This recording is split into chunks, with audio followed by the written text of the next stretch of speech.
आइए मेरे दोस्तों, आपका स्वागत है हमारे YouTube चैनल पर। सभी के मंगल की कामना करते हुए, ईश्वर को प्रणाम करते हुए, गुरुजनों को प्रणाम करते हुए आगे चर्चा शुरू करते हैं। सभी के मंगल की कामना करते हुए ओम पूर्णमदा पूर्णमिदं पूर्णात् पूर्णमुदच्यते पूर्णस्य पूर्णमादाय पूर्णमेवावशिष्यते। ओम शांति शांति शांति। हम लोग कैवल्य उपनिषद, जो कृष्ण यजुर्वेद से का ही भाग है, उस पर चर्चा हो रही है। जैसा कि श्रुति भगवती आश्वलायन ऋषि को निमित्त बनाकर हम ही को उपदेश कर रही है, हम ऐसा जाने कि हमें ही भगवती श्रुति स्वयं ब्रह्मा जी के श्रीमुख से हमें उपदेश करवा रही है। निमित्त बनाया आश्वलायन ऋषि को। जब भगवती श्रुति कह रही है कि अगर किसी प्रकार कोई आत्म तत्व को साक्षात अनुभव नहीं कर पाया लेकिन वो प्रयत्नरत है, तो उसको कहा कि वो फिर मरने के बाद, देह त्याग करने के बाद ब्रह्मलोक को जाता है। फिर जब ब्रह्मा जी की आयु पूरी होती है तो तब तक वह वहाँ भोग भोगते हुए फिर अंत में जो उस आत्म तत्व में प्रयत्नशील था, जो है, वो ब्रह्मा जी उसको आत्म तत्व का उपदेश देकर उसको मुक्ति प्रदान करते हैं। ऐसा श्रुति भगवती हमें कह रही है। अब ये जानिए, कहलवा रही है ब्रह्मा जी से। ऐसे ही ब्रह्मा जी ने प्रजापति जी ने इंद्र को भी उपदेश दिया था, विरोचन को भी दिया था। विरोचन उसको पूरी तरह नहीं समझ पाया, उसके तात्पर्य लक्ष्य को। जिस प्रकार यहाँ कहा, यतो वाचो निवर्तन्ते अप्राप्य मनसा स। और यहाँ भी ब्रह्मा जी कह रहे हैं कि मैं आपको साक्षात तो नहीं कहता, मैं उसका उपाय कहता हूँ, जिस उपाय को करके आप उस आत्म तत्व को जान सकते हो। क्योंकि जहाँ शब्द नहीं जा सकता, जो इंद्रियों का विषय नहीं है, जो शब्द का विषय नहीं है, उस आत्म तत्व को जानने के लिए क्या कहेंगे, कैसे कहेंगे, वो कैसे बताएंगे। इसलिए उन्होंने कहा, ब्रह्मा जी ने, हे आश्वलायन, मैं आपको उसका उपाय कहता हूँ। वो उपाय कहा। अब उपाय में भी श्रुति भगवती कहलवा रही है, जो नहीं जान पाया, पूरी तरह साक्षात्कार नहीं कर पाया, अनुभव नहीं कर पाया, वो अनुभव होता है। अगर नहीं होता तो उसके लिए भी उपाय कह दिया। अब आगे कहते हैं, जो और प्रयत्न करना चाहते हैं तो उसके लिए ध्यान की विधि साक्षात भगवती श्रुति ब्रह्मा जी से कहलवा रही है कि आप ध्यान योग इस प्रकार करोगे तो आप जीते जी यहाँ अनुभव करके यहीं मुक्त हो सकते हो। फिर आपको आगे क्या कहते हैं, तो वहाँ चलते हैं।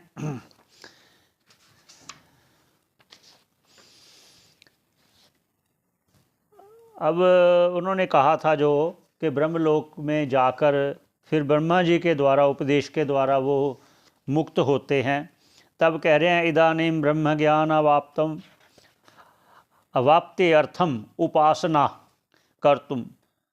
उसको लिए देश विशेष आदि उसके लिए देश विशेष आदि कह रहे हैं कि उपासना कैसे की जाती है, कैसे करनी चाहिए, ताकि यहीं पर उस साधना के द्वारा, उस उपासना के द्वारा, उस ध्यान के द्वारा उस आत्म तत्व को आप जान सको और साक्षात कर सको। क्या कह रहे हैं, ग्रंथकार कह रहे हैं, विविक्त देश है, जो एकांत देश होना चाहिए, चाहे सुख आसनस्थ शुचि, और सुखपूर्वक आसन लगाना चाहिए। शुचि अर्थात शुद्धता होनी चाहिए, वस्त्र की भी, अंतःकरण की भी और शरीर की भी।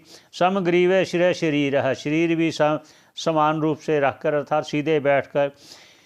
और आगे कहते हैं, अपने गुरु जी का ध्यान करके, उनको प्रणाम करके, शुद्ध अंतःकरण में उनका ध्यान करना। शुद्ध अंतःकरण अर्थात कोई राग द्वेष ना रखते हुए, कोई भेदभाव ना रखते हुए, ऐसे।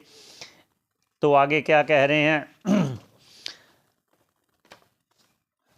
मतलब टेढ़े मेढ़े नहीं होना। रिजु काय सीधा काय, रिजु काय सीधा काय। और आगे कहते हैं कि कोई भी हो, सभी ध्यान कर सकते हैं, चाहे वानप्रस्थ है, चाहे गृहस्थी है, चाहे ब्रह्मचारी है, कोई भी हो, पर वो अपने जैसे जैसे कहा विविक्त देश हो, एकांत प्रदेश हो, काय सीधा हो, ऐसा उनका उपदेश करते हुए कि आप ऐसे ध्यान द्वारा उसको अपने हृदय कमल में, अपने हृदय में ध्यान रखना। वो हृदय भी कैसा हो, राग द्वेष रहित हो, काम क्रोध रहित हो, अपना शुद्ध अंतःकरण द्वारा कोई भी खेद ना हो, अर्थात प्रसन्न मन से उसका ध्यान करना चाहिए। अपने आप में आनंद का अनुभव करना चाहिए। ऐसे आप करते हुए आगे क्या कहते हैं, उच्चारण करते हैं पहले। जब ऐसे आप ध्यान करोगे तो क्या कहते हैं आगे, अचिंत्यम अव्यक्तम अनंत रूपम शिवम प्रशांतम अमृतम ब्रह्म योनिम, ऐसा श्रुति भगवती कह रही है। क्या कह रही है, अचिंत्यम, जिसका हम चिंतन नहीं कर सकते। जैसे पहले कहा कि जब मन भी नहीं जा सकता, मन द्वारा चिंतन होता है, मन क्या चिंतन करेगा। मन तो माया का बना हुआ है, तो जो बाह्य चिंतन करता है, अंतरिम चिंतन करने के लिए उसकी शुद्धता होनी आवश्यक। इसलिए कहा कि राग द्वेष रहित होते हुए वो तो अचिंत्य है। अचिंत्य क्या कहते हैं, चिंतन नहीं कर सकते। कैसे, वांग मनसा अतीत हेतु अयतु, उसको ना मन के द्वारा, ना शब्दों के द्वारा, ना वाणी के द्वारा, वो सबसे परे है, वाणी के परे है, मन से परे है, बुद्धि से परे है। वो सबका दृष्टा है, बुद्धि का भी दृष्टा है। जैसे एक यहाँ किसी और ग्रंथ में कहा गया है, जो सुख नित्य प्रकाश विभु नाम रूप आधार मति ना लखे जही मति लखे। मति ना, मति अर्थात बुद्धि, मति ना लखे, बुद्धि जिसको नहीं देख सकती, मति ना लखे जही मति लखे, और जो बुद्धि को जानता है वो मैं हूँ। ऐसा हो गया। आगे क्या कहते हैं, अव्यक्तम शब्दात शेष शून्यत्वात्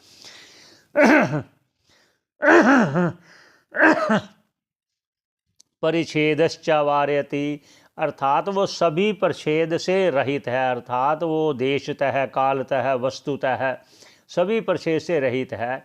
अर्थात ये नहीं है कि इस वस्तु में नहीं है, इस वस्तु में है, इस देश में है, इस देश में नहीं है, ऐसा नहीं है। कैसे, जैसे मान लीजिए एक वस्तु इस कमरे में पड़ी है, दूसरे में नहीं पड़ी है, तो देश से भी हो गया, इस वस्तु से हो गया कि यहाँ इस देश में है, उस देश में नहीं है।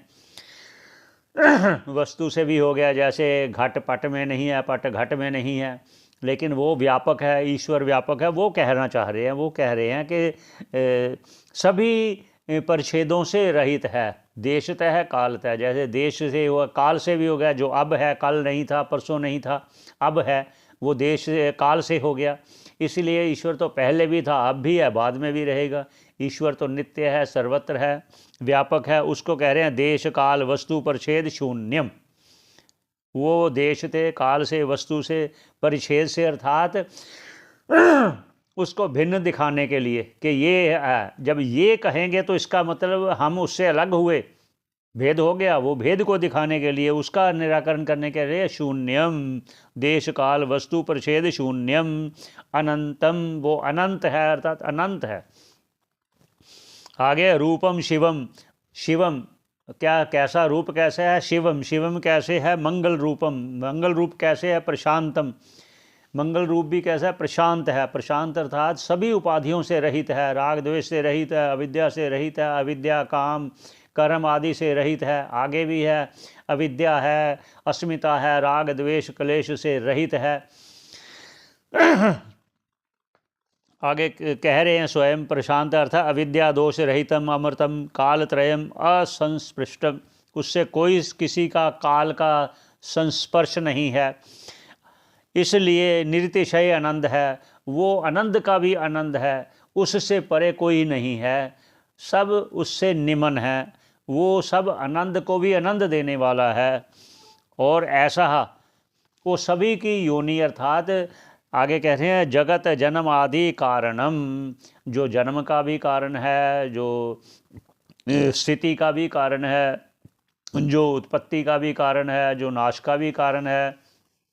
जिस परमात्मा में ये जो सृष्टि है ये उत्पत्ति होती है अर्थात प्रकट होती है, फिर उसकी स्थिति रहती है कि इतनी देर रहेगा, जैसे कलयुग की आयु कही गई है, सतयुग की आयु कही गई है, सभी उतनी उतनी आयु में स्थिति कही गई है। पहले उसका प्रकट होना, फिर उसकी स्थिति होना, फिर उसका लय होना, जैसे प्रलय होकर उसी में फिर लीन हो जाता है। वह ठीक उसी प्रकार जिस प्रकार रज्जु में सर्प देखा, जब देखा तो हुआ तो उसी में था, फिर लय भी उसी में हो गया। तो अगर साफ अगर और गहराई में देखें तो ना उसमें सर्प उत्पत्ति हुई थी, ना हमें एक भ्रम था कि सर्प दिखा, लेकिन ना हुआ था, ना हमें दिखा था, ना हमें वो बाद में दिखा, लेकिन जो दिखा उतना भ्रम मात्र है। जिस प्रकार रज्जु में सर्प भ्रम है, जिस प्रकार रेगिस्तान में तपती धूप के कारण रेतीले पर उसकी किरणें पड़ने पर हमें जल का भ्रम होता है, ऐसे ही हमें ये संसार का भ्रम हो रहा है। लेकिन ईश्वर की कृपा, गुरुजनों की कृपा के बिना इतना सारा समझना कि ये सब मिथ्या है, ये मिथ्या है, ये उनकी कृपा के बिना, ईश्वर की कृपा के बिना, शास्त्र की कृपा के बिना, अपने अध्यास को निराश करने में जो प्रयत्न है दृढ़, उसके बिना संभव नहीं है।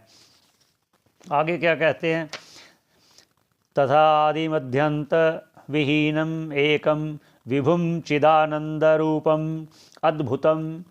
आगे श्रुति भगवती कह रही है, वो कह रही है जैसे हम आत्म तत्व को जानना चाह रहे हैं, उसके बारे में फिर लक्षणा द्वारा भी संकेत कर रहे हैं। क्या कर रहे हैं?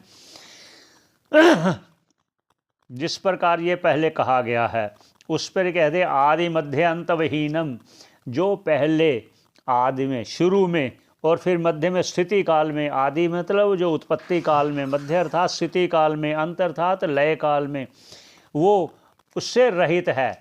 जैसे कहा गया रज्जु में सर्प ना पहले था, ना हमें भान हुआ, ना बाद में, उसी का उससे रहित है, एक है, वो विभु है, वो व्यापक है, वो चिदानंद रूप है, चैतन्य रूप है, ज्ञान रूप है, प्रकाश रूप है। प्रकाश रूप अर्थात ज्ञान रूप है, स्फुरण रूप है, और अद्भुत है। और अद्भुत है, आश्चर्य है। आश्चर्य कैसे है? आश्चर्य इसलिए है कि जिसको वो कोई जान नहीं पाया, उसका अनुभव करने वाला भी आश्चर्य है। उसने अनुभव कर लिया, जिसके उपदेश के द्वारा उन्होंने करवाया भी आश्चर्य है। वो जिसको शब्दों द्वारा कहा नहीं जा सकता, उन्होंने उनकी कृपा से, अनुग्रह से, गुरु के अनुग्रह से, ईश्वर के अनुग्रह से हम उसको जान पाए, आश्चर्य है। तो ये सभी करते हुए आगे उच्चारण करते हैं। मंत्र उच्चारण करते हैं पहले। उमा सहायम परमेश्वरम प्रभुम त्रिलोचनम नीलकंठम प्रशांतम ध्यात्वा मुरेर्गच्छति भूतयोनिम स्मस्त साक्षिम तमस परस्तात। यही विश्राम देते हैं, इसका आगे चर्चा करेंगे। सभी के मंगल की कामना करते हुए यहीं विश्राम देते हैं। ओम पूर्णमदा पूर्णमिदम पूर्णात् पूर्णमुदच्यते पूर्णस्य पूर्णमादाय पूर्णमेवावशिष्यते। ओम शांति ही शांति ही शांति ही। सभी के मंगल की कामना करते हुए पुनः भेंट करेंगे आपसे। श्रवण करने का बहुत बहुत धन्यवाद। सभी का मंगल हो।